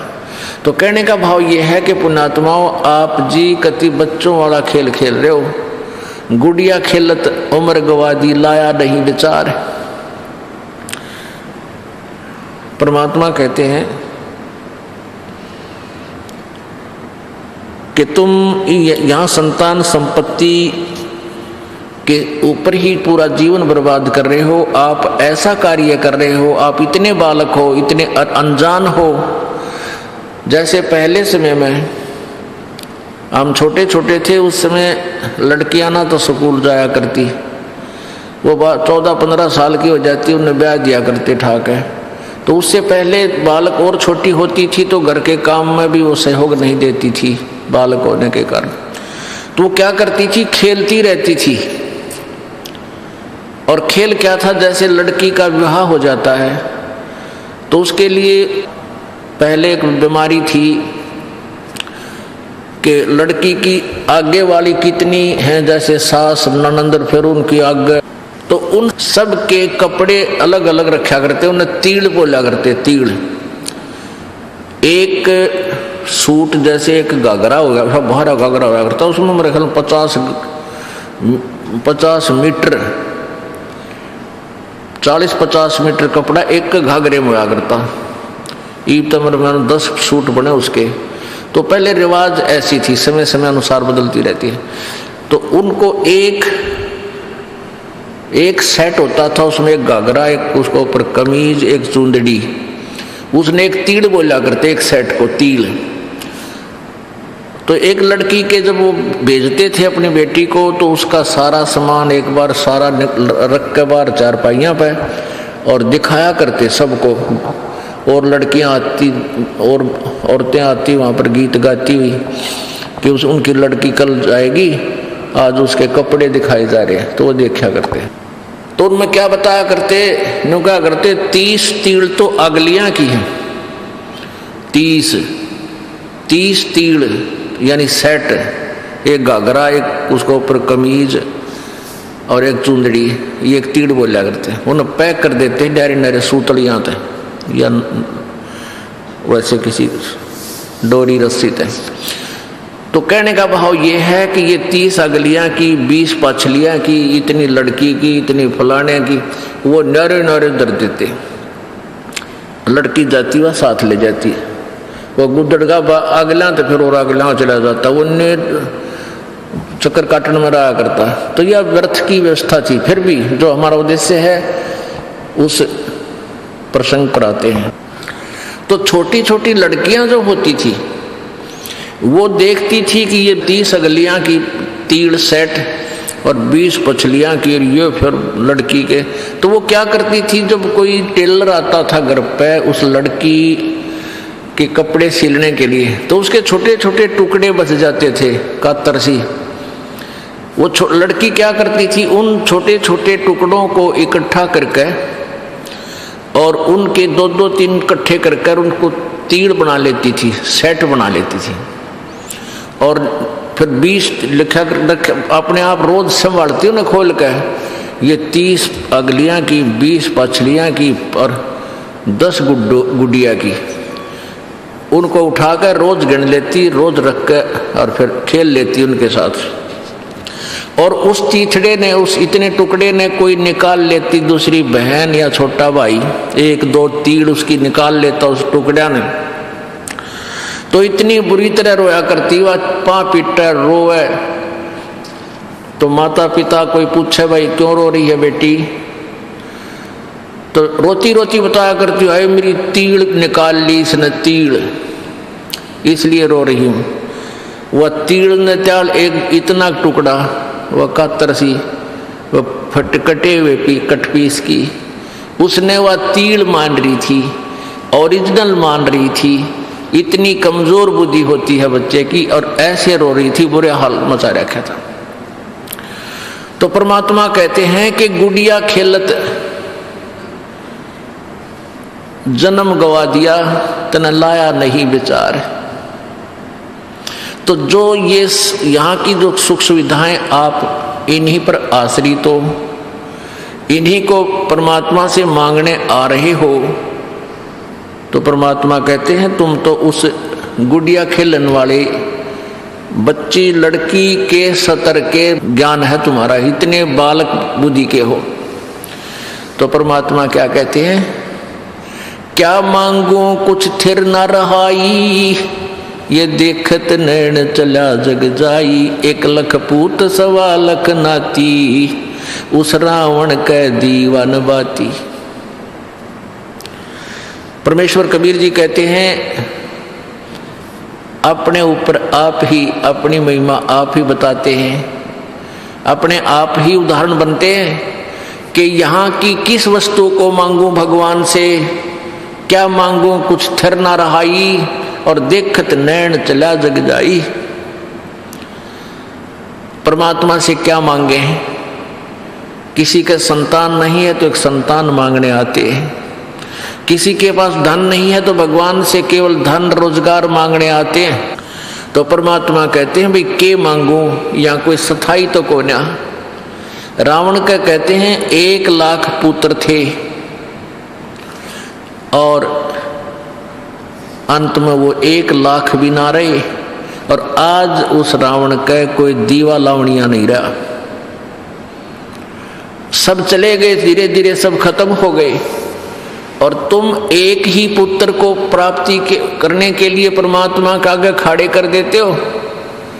जो चीज मांगनी चाहिए भगवान से वो तुमने याद भी को जा। क्या मांगे? भक्ति दान गुरु दीजियो देवन के देवाओ, भक्ति दान गुरु दीजियो देवन के देवाओ। जन्म पाया भूलूं नहीं, करहूं पद सेवा हो। एक के मांगे सब कुछ मिल गया। जब परमात्मा आपको भक्ति देगा तो भक्ति बख्शीश कर दी, तो भक्ति में जो भी चीज बाधक होंगी, जिसके कारण टेंशन बनकर भक्ति बाधक बनेगा, तो उस टेंशन को एडवांस में आपकी खत्म करता चलेगा भगवान। इसका उदाहरण देते हुए परमात्मा कहते हैं कि मांगू कुछ थिर ना रहाई, देखत नैन चला जग जाई। 1 लख पूत 1.25 लाख नाती, उस रावण के आज दीवान बाती। अब जैसे पुण्यात्माओं बहुत से उदाहरण हैं, आप याद को नहीं रखते, क्योंकि हमारी बुद्धि पर इतना दबाव प्रेशर है इस काल का कि हम थोड़ी सी देर सुनते हैं सत्संग तो याद एकदम आता है पुण्यात्माओं का, जिनके पाप बहुत अक्षीण हो चुके हैं। उनके तो हृदय में ठेस लगती है, बहुत कशक बनती है कि सचमुच या तो बात बिगड़ी पड़ी है। और जिनके अभी बुखार उतरा नहीं पाप कर्मों का, और वो आते हैं, नाम भी ले लिया है, ट्रीटमेंट जारी है, उपचार यही है, धीरे धीरे उनको भी एक दिन ये बातें सीधी अटैक करने लग जाएंगी आत्मा के ऊपर। अब जो सुनते हैं, नए नए भक्त आते हैं जिनके पाप अभी इतने क्षीण हुए नहीं हैं, कम नहीं हुए हैं, तो वो सुनते भी इन बातों को, लेकिन वह जग है ठिकाने पर जाकर चोट लाग नहीं रही उनके, उनको इन बातों का विशेष असर नहीं हो रहा, लेकिन होगा, ये सुनने से ही होगा इन बातों का, क्योंकि ये परमात्मा की वाणी है, अंदर पाप नाश करने का भी काम ये साथ में करती है। कुछ पाप ऐसे हैं जो परमात्मा की वाणी से, इस प्रवचन से, सत्संग से ही समाप्त हुआ करते हैं। जैसे कपड़ा मैला हो गया है, वो कई प्रकार का होता है मैल। एक तो ऐसा मैल होता है झाड़ दे धूल जड़गी साफ हो गया, एक ऐसा होता है पानी में से निकाल दे धो दे उससे भी साफ हो गया कपड़ा। एक मैल ऐसा होता है कि साबुन लगाने से ही उतरेगा, पसीना लगा हुआ होता है। और एक मैल ऐसा होता है कि वो फिर ड्राई क्लीन से उतरेगा। तो ये सभी तरह के तरीके हम अपनाने पड़ेंगे, जिसका जैसा वस्त्र मैला है। तो इस सब प्रकार के प्रोसीजर में तो आपको निकालना पड़ेगा। तो सब प्रकार का मैल आपका छुटवाना है। जब ये सब छूट जाएगा तो आपको परमात्मा की एक बात रोज खटक जाया करेगी।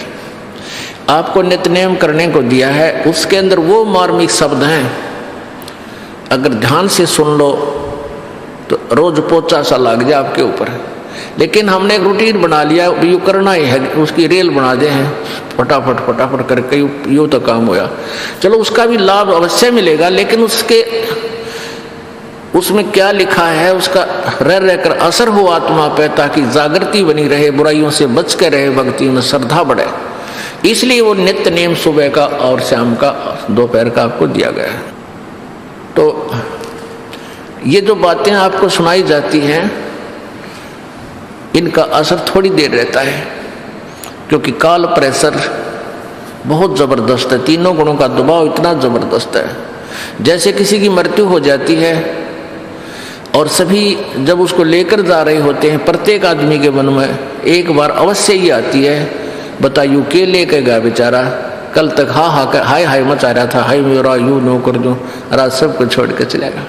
और उसका वह करके काम तमाम जब उल्टा मुंह करते हैं, वो काल उसी समय बटन ऑन कर देता है, देख तेरा काम वो रह गया, वहाँ जाना है, ड्यूटी पर जाना है, वहाँ पानी की सिंचाई का समय आ गया, चल ट्यूबवेल चलाना है, 1 सेकंड में घिघी बांध कर तो कुत्ती बोलो बढ़ा दे और चल। फिर मनमान ने कदे कोई मरे फिर याद आवे साल 2 साल में। यह सत्संग में आने से वो बातें आपको रोज ताज़ा कराई जाती हैं, और ऐसे ताज़ा कराते रहेंगे तो जगह भी बना जाएगी। रसरी आवत जात से शिल पर पड़े निशान, और करत करत अभ्यास से जड़मती होत सुजान। अब देखो बहुत से प्रमाण हम देखते हैं। अब पीछे से एक विमान दुर्घटनाग्रस्त हो गया, 166 में 8 आदमी बच भी गए। 157-58 व्यक्ति जो जहाज में जा रहे थे, वह कितने धनी होंगे, कितने सुखी होंगे, जिनको हम सुखी मान रहे हैं, जो एयरप्लेन में ट्रेवल कर रहे थे, और 1 सेकंड में उनका नहीं पता क्या होना था। तो पुण्यात्माओं, हम बालक हैं, अभी हमें डर नहीं बनता, बच्चे को भय नहीं होता, चाहे उस सरप नहीं पकड़ ले, बिजली के तार सपारक कर रहे हों, उनमें चिंगारी पाट रही, उसने भी पकड़ ले, मर जाता है। और जब बच्चा समझदार हो जाता है, फिर सर्प का नाम लेने से भी वो डरने लग जाता है, चारों तरफ बुचक्का होकर देखता है, अचंभित होता है, डरता है, भयभीत हो जाता है। इसी प्रकार आप इस तत्व ज्ञान से आप शाने बन जाओगे, आपके विचार जवां हो जाएंगे, मैच्योर हो जाएंगे। तो फिर आप इन काल के झूठे सुख में आप यहाँ फंस नहीं सकते। फिर आपको डर लगने लगेगा, जरा सी बात कहती है आपके हृदय में वही बात समा जाए कि यहाँ सोचा तो बिजली गिर गई। जैसे नानक साहब जी बहुत मायूस रहते थे, पुण्यात्माओं कुछ दिनों के बाद जब आपकी भक्ति बढ़ जाएगी, ये आत्मा के अंदर यो ज्ञान समा जाएगा, तो आपकी दशा ऐसी हो जाएगी, ठीक है चाहे वो बात हो रही है ऊपर ले मुंह तो दांत से खिसकाने पड़ जाए थोड़ी देर, लेकिन हृदय से हंसी नहीं आएगी आपको। क्यों नहीं आएगी? क्योंकि आपको वो जगह बन गई आपके अंदर कि यहाँ किस चीज़ पर दांतरे काटना, किस पर आज खुशी मनावा, किस पर नाचा गावा, कल ना भी रख के बिजली गिर जा। एक बारात गई, शाम ने तो वहाँ नाचे थे, डीजे बाजे था, सारी बहन बेटियाँ भी उसकी नाचे कूदें थी, रोहतक से चले थे, कलानौर जा करके एक्सीडेंट हो गया, वो दूल्हा भी मर गया और 15-20 और आदमी मर गए, यानी उसमें कम से कम 15-16 आदमियों की मृत्यु होगी। जब तक वो नाच रहे थे, डीजे बाजे थे, फिर देखो कि क्या हो रहा था उसके घर में। तो पुण्यात्माओं ठीक है, ब्याह शादी भी करनी है, पर इन बकवादों की क्या आवश्यकता है? जो हम बकवाद करते हैं, बेमतलब का पैसा बर्बाद करते हैं, शराब पीते हैं, दूसरे पर दहेज लेते हैं, अपने कर्म फोड़ते हैं, जहर खाते हैं वो दूसरे का पैसा लेकर के। इसी करके हम ना धनवान हो पा रहे, ना सुखी हो पा रहे। इंसान वही सुखी होगा जो अपने पैरों पर खड़ा होकर भगवान के अतिरिक्त किसी से आगे हाथ नहीं फैलावे। वो इंसान है, वो संत है, वो भक्त है, और वही सुखी होगा। नहीं तो ये फिर लेन देन बना ही रहेगा। और पीछे बताया था आपको, आंध्र प्रदेश का वो मुख्यमंत्री हेलीकॉप्टर में जा रहा था, हेलीकॉप्टर पता नहीं कित मेरा पड़ा जाके 3 दिन तो उसकी लाश नहीं मिली, जंगल में पड़ गया, कितने ढूंढा भी ना पाया। और कितनी उमंग थी उसकी, कितनी आशाएं थी, क्या करूंगा, ऐसे करूंगा, वैसे करूंगा, ना जाने कितना दुखी कर रहा होगा। फिर उसकी 92 कुत्ता कौव्या लाश खाई उसकी। पुण्यात्माओं, भगवान से डर कर रहना पड़ेगा। जो भगवान से नहीं डरते वो बालक है, नादान है, उनको बहुत भयंकर पीड़ाओं का सामना करना पड़ेगा। मंगोलिया देश का एक पूरा कैबिनेट, उसमें 97-98 व्यक्ति एक के जहाज में जाओ थे किसी और का दुख व्यक्त करने के लिए, और सारे एक के जहाज में एक कब्र में मर गए। हाय हाय। और बाकी बच रहे हैं, मैंने सोचा भाई तुम लूट लो, लूट। परमात्मा कहें लूट सको तो लूटियो, या राम नाम की लूटे, पीछे फिर पछताओगे, प्राण जहांगे छूट। जिस लूट को तुम लूट रहे हो ये लूट नहीं है, ये लूट लूटो राम नाम की, परमात्मा की भक्ति, दान धर्म और सेवा की। या लूटी जाती या लूट है, इसको लूटो। अब जैसे हम किसी को कहते हैं, पता चलता है कि जी ये भगत जो है ना डांस करे था, इनका ब्याह था, नाचे थे।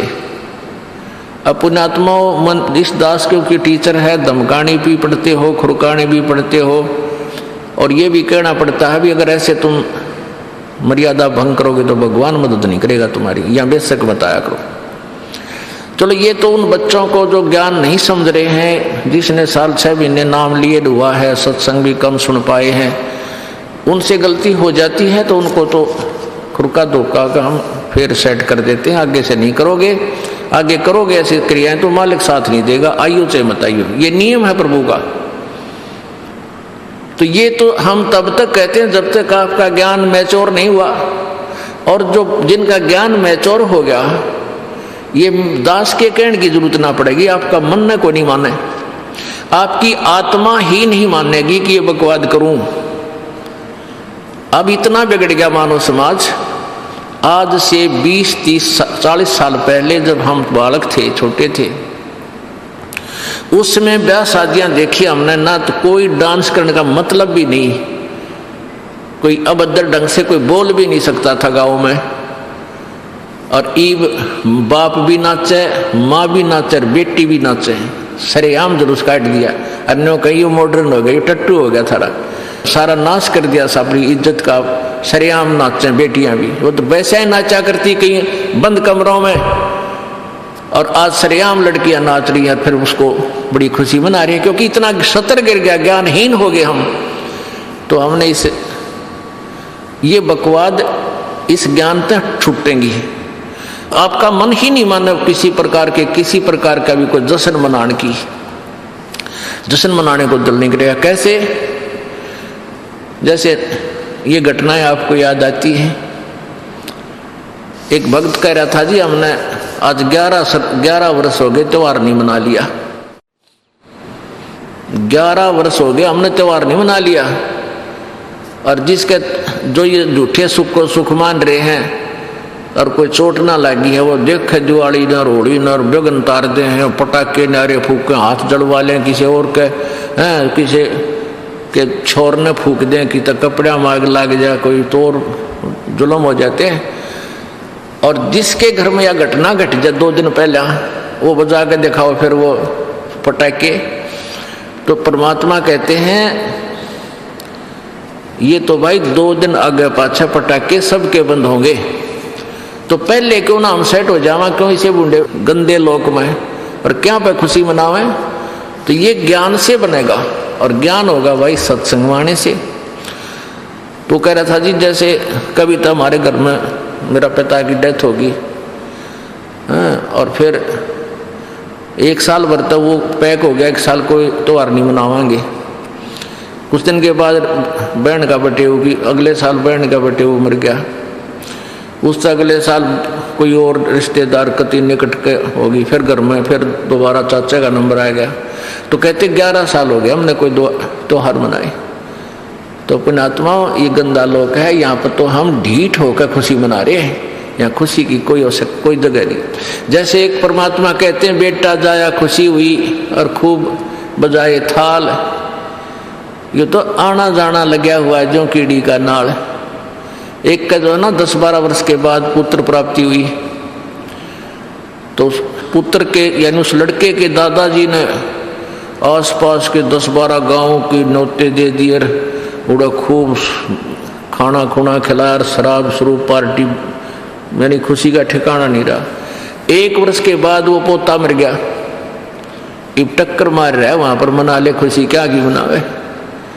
तो नानक साहब जी ऐसे संत महापुरुष थे, भगत जन वहां आते थे, उनके विचार सुनते थे, लेकिन वो जैसे साधु संत ऐसे रहते हैं जैसे इसका कुछ गुम हो गया, जैसे ये बीमार है, इसको कोई तकलीफ है, उसको तकलीफ नहीं होती। कबीर परमात्मा के अपने आप उदाहरण देकर कहते हैं कि कबीरा वैद बुलाइया पकड़ के देखी बाँ, और वैद न वेद न जाने ही मेरा करक कलेजे माँ।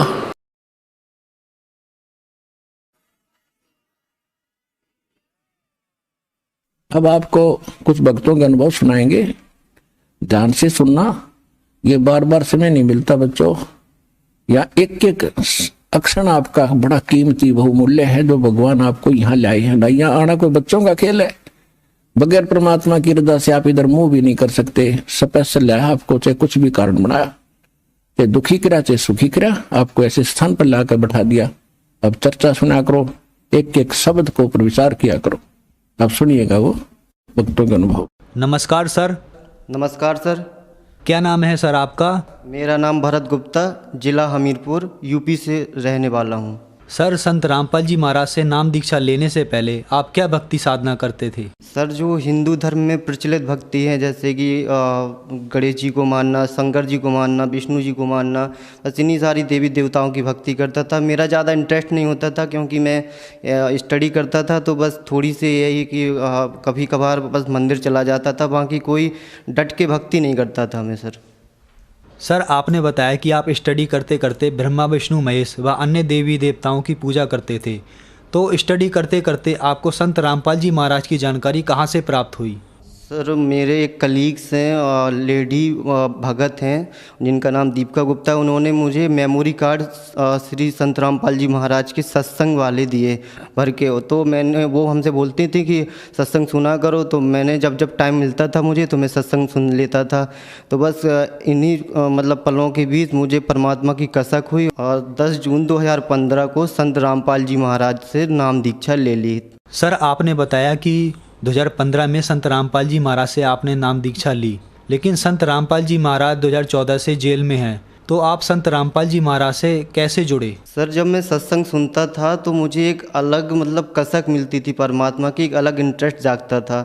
तो मैंने, जो मेरे कलीग थी जिन्होंने मुझे मेमोरी कार्ड भर के दिया था सत्संग का, तो मैंने उनसे पूछा कि मुझे परमात्मा की शरण में या संत रामपाल जी महाराज की शरण में जाना है, तो मैं कैसे जाऊँ? तो उन्होंने बोला कि कानपुर मेरे नज़दीकी जो नामदान सेंटर है, तो उसमें जाके तुम नाम दीक्षा ले सकते हो। और कानपुर के अलावा ऑल ओवर वर्ल्ड में संत रामपाल जी महाराज के जेल में होते हुए बहुत से नामदान सेंटर खुले हुए हैं। सर, संत रामपाल जी महाराज से नाम दीक्षा लेने के बाद आपको कोई लाभ भी प्राप्त हुए? जी सर, सबसे पहले तो मुझे एक आध्यात्मिक लाभ प्राप्त हुआ कि जैसे बचपन से मैं सुनता आ रहा था कि सबका मालिक एक है, लेकिन जैसा कि हिंदू धर्म में 33 करोड़ देवी देवता हैं, तो वो सबके मालिक एक तो है नहीं। तो सबसे पहले जब मैं संत रामपाल जी महाराज से जुड़ा तो मुझे पता चला कि सबका मालिक एक है और वो मालिक कबीर परमात्मा है, कबीर इज़ गॉड।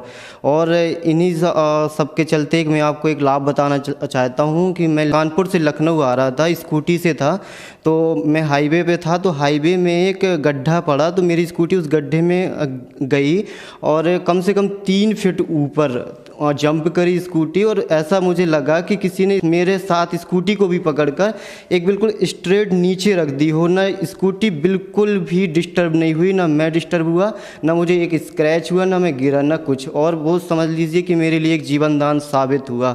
और ऐसे ही मैं एक बार लखनऊ में मेन सड़क पे स्कूटी से था, तो मैं मतलब पैर मेरे रोड पे थे, सड़क पे थे, तो एक ऑटो का एक पहिया, लेफ्ट वाला पहिया मेरे पैर पे चढ़ गया।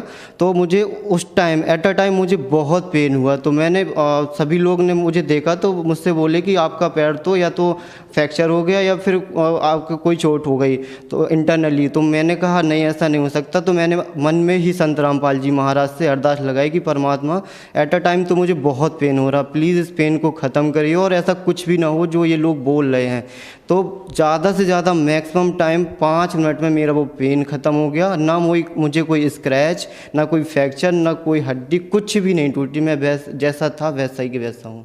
सर, आपने बताया कि आप स्टडी कर रहे हैं। स्टडी करते करते आपने संत रामपाल जी महाराज का ज्ञान समझा व उनसे नाम दीक्षा ली। तो आज ये कहा जाता है कि भक्ति साधना बुढ़ापे में करनी चाहिए, तो आप क्या सही कर रहे हैं?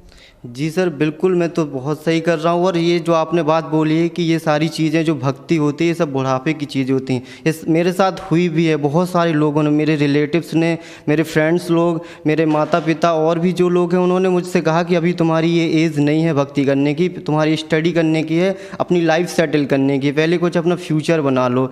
लेकिन मुझे लगता है कि ये फ्यूचर तो जब हम ही नहीं रहेंगे तो ये फ्यूचर क्या होगा? अगर मान लीजिए मैं कुछ बन गया और मेरी कल के दिन कोई डेथ हो गई तो वो किस काम की मेरी पोस्ट। इसीलिए ये जो भक्ति करते हैं ये कोई एज से नहीं होती, ये जब परमात्मा की शरण मिल जाए हमें तब ग्रहण करनी चाहिए। संत रामपाल जी कहते हैं कि हमें तो भक्ति हर पल, हर श्वास वो श्वास से करनी चाहिए, जिससे हमारा पास्ट और फ्यूचर और प्रेजेंट तीनों हमारा अच्छा बने, ताकि हम अपनी बुढ़ापे को भी जवानी के तरीके से काट पाएँ। जो भी भगत लोग या जो भी भाई संत रामपाल जी महाराज से जुड़े हैं, बूढ़े हैं, वो भी अपने ये बुढ़ापे को एक अच्छे और सरल तरीके से काट रहे हैं। और मतलब उनको कोई भी दुख तकलीफ़ नहीं है, उनको फ़र्क ही नहीं पड़ता कि हम बुढ़ापे में हैं या फिर हमारी जवानी है। सर, क्या कारण है संत रामपाल जी महाराज जेल में होने के बाद भी उनकी लोकप्रियता बढ़ती चली जा रही है? क्या कारण है? सर, जेल में जाना कोई नेगेटिव पॉइंट नहीं है। जेल जाने के तो लिए महात्मा गांधी हैं, नेल्सन मंडेला हैं, ये लोग भी जेल गए थे, तो इनकी पॉपुलैरिटी भी बहुत ज़्यादा है। और संत रामपाल जी महाराज की पॉपुलैरिटी के साथ साथ और उनका ज्ञान और उनकी जो बताई हुई चीज़ें हैं, बताया हुआ मार्ग है, वो हम भगत लोगों को या हम जैसे लोगों को एक सही दिशा देता है, जीने की दिशा देता है। सारी जो हमारी डाउट्स हैं, प्रॉब्लम्स हैं, हमारे घर में जो सुख शांति नहीं हो रही होती है, हम लोगों को बीमारी का निवारण, जो भी हर चीज़ है, दहेज मुक्त भारत, नशा मुक्त भारत, ये सब सारी चीज़ें संत रामपाल जी महाराज की शरण में आने से डे बाय डे ख़त्म होती जा रही हैं। और जैसे जैसे श्रद्धालु और जैसे जैसे लोग संत रामपाल जी महाराज से जुड़ते जा रहे हैं, उनकी प्रॉब्लम्स का सबका सॉल्यूशन होता जा रहा है। तो जेल जाना कोई बड़ी बात नहीं है सर। जेल जाने के लिए तो अच्छे लोग जेल जाते हैं और कुछ अच्छे काम के लिए जेल जाते हैं। और संत रामपाल जी महाराज तो कबीर साहब के एक अवतार हैं, उनका जेल जाना या ना जाना ये सारी चीज़ें मैटर नहीं करती सर। जैसा कि सर मैं भी संत रामपाल जी महाराज के जेल जाने के बाद ही जुड़ा, और बहुत से ऐसे लाखों लोग हैं जो संत रामपाल जी महाराज के जेल जाने के बाद जुड़े। उनकी बहुत सारी प्रॉब्लम्स का सॉल्यूशन हुआ। बहुत बड़ी बड़ी बीमारी जैसे कैंसर जैसी लाइलाज बीमारी का भी संत रामपाल जी महाराज से जुड़ने पर उसका निवारण है। और उनकी पॉपुलैरिटी और उनकी जो लोकप्रियता है वो इन्हीं सब चीज़ों से बनी हुई है। वो सारे हर दुखों का निवारण करते हैं, हर छोटे से छोटे और बड़े दुखों का निवारण करते हैं। संत रामपाल जी के ऊपर पूरा विश्वास है कि उनकी जो भक्ति है, उनके बताए हुए मार्ग है, उसमें एक ना एक दिन पूरा विश्व जुड़ेगा। और उनकी जो पॉपुलैरिटी है उनको कोई भी नहीं रोक सकता, जहाँ तक कि कोई भी पावर उनकी शक्ति को नहीं रोक सकती। सर, आपने कहा कि संत रामपाल जी महाराज से जुड़िए। संत रामपाल जी महाराज आज जेल में हैं, तो उनसे कैसे जुड़ा जा सकता है? सर टीवी में उनका सत्संग आता है कोई भी चैनल पर, तो उसमें एक लाइनिंग आती रहती है कंटिन्यू जब तक उनका सत्संग चलता है। तो उन पर जो नंबर दिए गए होते हैं उन पे आप कांटेक्ट कर सकते हैं। तो उस नंबर के ज़रिए आप जब कांटेक्ट करेंगे तो आपके जो नज़दीकी नामदान सेंटर है उस पर आपको पता चलेगा कि हमारे नज़दीकी नामदान सेंटर कहाँ पे है। उस पर आप फ़ोन करिएगा तो आप वहाँ पे जाके संत रामपाल जी महाराज से दीक्षा ले सकते हैं। धन्यवाद सर। सत साहिब।